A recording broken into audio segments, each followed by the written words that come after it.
Welcome to This Day in His Story, created by American Heritage Worldwide.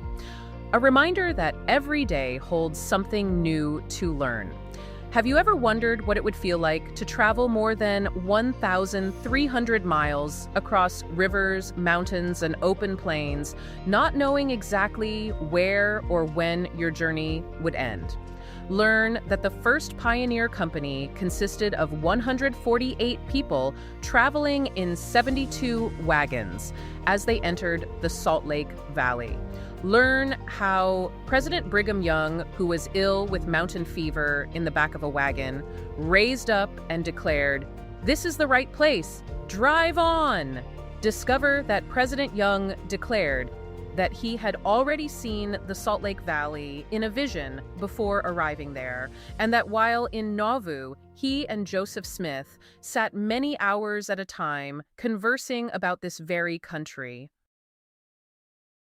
I want you to try and picture this. It's 1847, and there's a man who is he's physically incapacitated by mountain fever. Oh yeah, just completely bedridden. Right. And he's looking out from the back of this really rough, bouncing wooden wagon, and he's staring at this desolate, sun-baked valley that's just covered in sagebrush. It's definitely not the kind of view that screams, thriving metropolis. Exactly.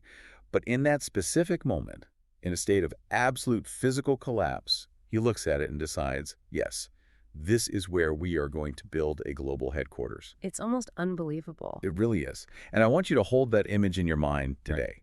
Because taking a vision from a feverish moment in a wagon and turning it into a thriving reality is honestly one of the most staggering feats of human endurance you can study. It really defies all of our modern sensibilities, doesn't it? I mean, we are so used to predictability today. We like having a safety net. Oh, totally. A backup plan for the backup plan. Right. So to put yourself in that wooden wagon, walking hundreds of miles into what was essentially a vacuum, it requires a level of conviction that is almost, well, it's just difficult to comprehend today. And that is exactly the journey we're diving into for this deep dive. We're looking at the 1847 migration of 148 Latter-day Saints into the Salt Lake Valley. And we have a really massive stack of sources for this, right? Historical accounts, personal journals, timelines. Yeah, tons of material. Yeah. But we aren't just going to sit here and recite dates at you. We want to figure out the actual mechanics of this trek. Because the day-to-day reality is where the real story is. Exactly. Like, how did they survive the friction of the trail? How did they maintain their sanity? And how did a profoundly specific spiritual vision just, I don't know, override the biological instinct to just quit? That is the critical question. Because when you look at a map of this migration, it is so easy to just trace the dotted line from point A to point B. Yeah, you just see the endpoints. Right. But the actual reality of walking that dotted line is a masterclass in sociology. It is this fascinating study in what happens to a community when they are pushed to the absolute brink of their physical limits. So let's look at the reality of that dotted line. The journey officially begins on April 16th, 1847. Okay. You have this vanguard company, 148 people packing into 72 wagons, and they leave Nebraska, heading west. And for that first month, they are just grinding it out. Yeah, just brutal, repetitive travel. Then we get to May 26th. They reach Chimney Rock in western Nebraska, which was considered the halfway mark. Oh, the halfway mark. That's a huge psychological milestone. Right, and they also have their first major encounter with Great Plains Indians here, a band of Sioux. Yeah, reaching Chimney Rock is this massive threshold, but, not necessarily a positive one. Wait, really? Why is that? Shouldn't they be thrilled they're halfway there? Well, we tend to think of halfway points as celebratory, right? Yeah. But in a survival situation, the midway point is actually often the most dangerous phase. Oh, I hadn't thought of it like that. Think about the psychology of it. For the first month, they are basically running on adrenaline and the novelty of the mission. Sure. But by the time they hit Chimney Rock, that initial dopamine hit is entirely gone. The reality of those bone-rattling wagons, the relentless dust, the heat, the exhaustion, it has fully set in. And they're entering territory heavily populated by the Sioux, so they're on edge. Exactly. The anxiety spikes, but the physical energy just plummets. It is a perfect recipe for severe group friction. Which explains exactly what happens the very next day. On May 27, the timeline notes that Brigham Young actually calls the entire camp together to reprimand them. Yeah, he calls them out. He calls them to repentance for, quote, light-mindedness and bad behavior. And honestly, when I first read that, I immediately thought of like a grueling cross-country road trip. Oh, yeah, the minivan meltdown. Yes, you hit that halfway point, maybe actually somewhere in Nebraska, ironically enough, and everyone in the minivan is just done. Right, the kids are bickering, the snacks are all gone. Exactly, you're snapping at each other, and you just completely lose focus. Right. But imagine that minivan road trip where there are absolutely no paved roads. Oh, man. You have to build your own bridges just to cross rivers. You have to hunt for your own snacks. And if you get a flat tire, you might actually freeze to death or starve. Okay, fair point. Yeah. A minivan meltdown doesn't usually carry a literal body count. Exactly. Yeah. So when Brigham Young calls out this light-mindedness, he isn't just being a rigid buzzkill. He is identifying a fatal loss of focus. Because the stakes are so incredibly high. Right. In a highly entropic environment like the 19th century frontier, petty bickering or careless behavior doesn't just mean you're in a bad mood. It means someone gets killed. Wow. Yeah, I guess if a wagon wheel doesn't get greased properly and shatters. Or a guard falls asleep and the livestock wanders off. Absolute unity and focus were mechanical requirements for their survival. So he forces this massive reset, and the journals actually show us exactly how they handled it. The next day, May 28, which was a Sunday, William Clayton writes about it. Oh, this is a great entry. He writes how the camp basically stepped away from the wagons. They went out onto the bluffs to pray. They prayed for themselves, for the camp, for the brethren in the army, and for their families back east. Yeah. And Clayton notes that after this, a much more saintly atmosphere prevailed. See, what you are looking at right there is a brilliant use of shared vision as a sociological survival tool. How so? Like, mechanically speaking. Well, they physically elevated themselves. They walked away from the immediate daily grind of the dirt and the broken wagons, went up onto the bluffs, and recalibrated. Oh, I like that. A literal and figurative elevation. Exactly. They reminded themselves of why they were subjecting themselves to all this misery. That psychological and spiritual reset allowed them to override the biological urge to just turn around and go home. It gave them the fuel for the second half of the journey. Which they really needed. They desperately needed it, because the terrain was about to get much less forgiving. By June 1st, they reach Fort Laramie, Wyoming. They are roughly 788 miles from Nauvoo, Illinois. Let's just put that in perspective for a second. That is roughly the distance from New York City to Chicago. Entirely on foot, pushing handcarts and wrangling heavy wooden wagons. While fighting off disease and malnutrition. It's wild. Happy And June 1st also happened to be Brigham Young's 46th birthday. birthday, Brigham. Right. So they halt to repair equipment, and there is this incredible logistical moment recorded by Wilford Woodruff. And I genuinely need you to explain the mechanics of this to me, because it just seems impossible. You're talking about the meeting at the Platte River, right? Yes. So Woodruff writes that they're camped on the bank of the Platte River, right across from Fort Laramie. They see men approaching, and it turns out to be a part of a company of Mississippi brethren who had wintered in Pueblo. Right, Brother Crow and his group. Yeah, Brother Crow, his family, 7 wagons and 14 souls. They literally launch a boat to go meet them. My question is, how on earth do 2 fragmented groups of people coordinate a meetup in the middle of 1 million square miles of uncharted wilderness in 1847? It does seem crazy. I mean, there's no telegraph, there's no GPS. How does that even happen? Seems like magic to us today, but it was actually a highly sophisticated, albeit crude, communication network. You have to remember that these pioneers weren't just wandering aimlessly out there. Okay. Fort Laramie was an established trading post. It essentially acted as a 19th century message board. Wait, really? So they were just like leaving notes for each other? In many ways, yeah. Word of mouth among trappers, scouts, and trading post operators was remarkably efficient. Plus, pioneers would carve messages into trees or write notes on bleached buffalo skulls and leave them by the trail for the companies behind them. Oh, wow. Bleached buffalo skulls. That is intensely Western. Totally. The Mississippi Brethren had detoured to winter in Pueblo, waiting for the main body of the church to catch up. They used scouting parties and known geographical bottlenecks like the river crossing at Fort Laramie to intercept the vanguard company. So it was a needle in a haystack, but they knew exactly where the haystack was. Exactly. It was a calculated interception. That is wild, and it just speaks to how incredibly organized they had to be. But the established trails were about to end. On July 7, they reach Fort Bridger, Wyoming, and they make a critical pivot. Leaving the Oregon Trail. Right. They head southwest into much rougher, less charted territory. Which brings me to one of my absolute favorite journal entries from this entire stack of sources. Let me guess, Patty Bartlett Sessions. Yes, from July 17, the Buffalo entry. It's a classic. I love it because it is so incredibly human. She writes, quote, "I have seen many thousands of buffalo today. One crossed our track just forward of us. We had a fair view of him." It's just such a cinematic image. It really is. You can just picture it. The sheer scale of thousands of buffalo roaming across the plains. And then her very next sentence, the one that closes out the journal entry, is, "Camped on the river, no wood." The ultimate pioneer juxtaposition. It really is. You have this awe-inspiring sight of untamed nature, instantly followed by the harsh, immediate reality of, okay, well, how do I boil water tonight? And we should probably clarify what no wood actually meant for them. Oh, right. Because if you are camped on the plains with no timber, you are out gathering buffalo shit. That dung. Exactly. You are burning dried animal dung to cook your dinner. Delicious, right. But that journal entry captures the entire pioneer experience in a nutshell. You are stepping into these awe-inspiring new frontiers, experiencing moments of profound religious and historical significance. While simultaneously trying to start a fire with manure so you don't freeze to death. Exactly. The mechanics of daily survival never pause for majesty. And as we move into late July, that physical toll hits its absolute peak. The exhaustion is compounding right as they approach the finish line. On July 13th, Orson Pratt moves ahead to prepare a route through what becomes known as Emigration Canyon.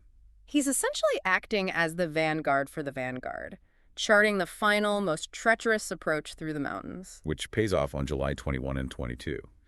Pratt and Erastus Snow chart a 12-mile circuit down into the valley. And Elder Snow later reported that when they got their first full glimpse of the Salt Lake Valley, they both instinctively, without even saying a word to each other. They just reacted. Yeah, they raised their hats from their heads, swung them in the air, and shouted, "Hosanna to God and the Lamb." Which is just the spontaneous, overwhelming relief. It wasn't some planned liturgical moment. It was the physical release of months and months of tension. Right. But the arrival of the main group on July 24 is entirely different. You picture the grand arrival of a pioneer company, with the leader riding triumphantly on a horse at the front. Like a movie scene. Exactly. But that is not what happened. Brigham Young is bedridden. He is lying in a carriage driven by Wilfred Woodruff, suffering heavily from mountain fever. Which is a brutal disease. Mountain fever, which is likely what we now call Colorado tick fever, causes debilitating joint pain, severe chills, and incredibly high fevers. So he was physically decimated. Decimated. Okay, but here is where I have to push back a bit, or at least ask for clarity. If he is suffering from a tick-borne illness with massive fevers, historically, high fevers cause severe delirium. Sure. He is sick in the back of a bouncing wagon. How do the sources distinguish between a fever dream and a foundational religious vision? Like, why did everyone trust his judgment in that exact moment? It's a great question, and to understand it, you really have to look at the context of what he was seeing. Woodruff's account notes that while gazing out upon the scene, President Young was enwrapped in vision for several minutes. Okay. But the key here is that he wasn't discovering a new landscape in a state of delirium. He was recognizing a landscape he already knew. Oh, because he had seen it before. Precisely. According to the sources, he had seen the valley before in a vision. This moment wasn't a rambling hallucination. It was the final puzzle piece snapping into place. Wow. The sources state he saw the future glory of Zion and of Israel planted right there in those valleys. His declaration wasn't the manic raving of a sick man. It was quiet and definitive. He simply said, "It is enough. This is the right place. Drive on." It is enough. Yeah. Man, that is such a heavy phrase. It carries the weight of the thousands of miles, the deaths, the freezing nights, the bickering at Chimney Rock. Everything. It all culminated in that single validation. For those 148 people, this wasn't just a geographical arrival. They didn't just find a spot with a decent water source and say, hey, this will do. This was the realization of a predefined blueprint. And that blueprint was laid out long before they ever left Illinois. As you look through the historical accounts, it becomes abundantly clear that Salt Lake Valley was not just some random stopping point where they simply ran out of energy. No, the destination was known. Right. The sources explicitly note that Brigham Young once said he and Joseph Smith had sat for many hours at a time conversing about this exact region. They had mapped it out conceptually long before wagons ever hit the dirt. And after Joseph Smith's martyrdom, the accounts state he appeared in a vision to President Young, showing him exactly where to go and how to organize the saints to get there. Which is incredible foresight. It really is. Which makes me want to ask you, listening to this right now, think about the most difficult journey or project you've ever undertaken. How does knowing your exact destination, because you have literally seen it beforehand, change the way you endure the brutal day-to-day grind? It completely changes the nature of the suffering. It shifts your endurance from merely surviving the present moment to actively walking toward a promised future. The pain actually has a purpose. Exactly. And we see how incredibly concrete that vision was just 2 days after they arrived. July 26. This blew my mind when I read it. Brigham Young is still recovering from mountain fever. He's barely on his feet, but he selects 9 men to travel to a specific mound-shaped peak standing alone in the valley. He points to it and declares, "I want to go there." And when they hike to the top of it, he names it Ensign Peak. And this wasn't just a scouting mission to get a good view of the valley. This was the exact sacred place he had seen in his previous vision. He recognized that specific peak as the place where an angel had stood. And what they do on that peak is absolutely fascinating. The records show they actually performed temple endowments right there on that mountain, dedicating it to the Lord until a physical temple could be built. Yeah. For anyone who might be unfamiliar, can you explain what performing temple endowments on a hillside actually signifies in this context? Well, temple endowments are among the highest, most sacred religious rites in the Latter-day Saint faith. Normally, these are ceremonies reserved for grand, dedicated structures, like the temple they had been forced to leave behind in Nauvoo. So it's very formal. Extremely formal. So what they did on Ensign Peak was bring their most sacred, complex theology out into the dirt of a raw mountainside. Why does that matter structurally for the city they were about to build? Like, what's the significance? Because it proves that the spiritual foundation of the community was laid before the physical one. Ensign Peak was the sacred anchor. They established their covenant with that land conceptually and spiritually before they even started laying out the grid for the streets or building cabins or planting crops. And today, if you hike to the top of Ensign Peak and look out over the Salt Lake Valley, you can clearly see the Salt Lake Temple sitting directly on the grid line from that exact spot. It's perfectly aligned. Yeah. The physical city literally radiated out from that spiritual anchor. The vision came first. The reality followed. And the speed at which that reality took root is just breathtaking. It really is. Let's fast forward exactly 2 years.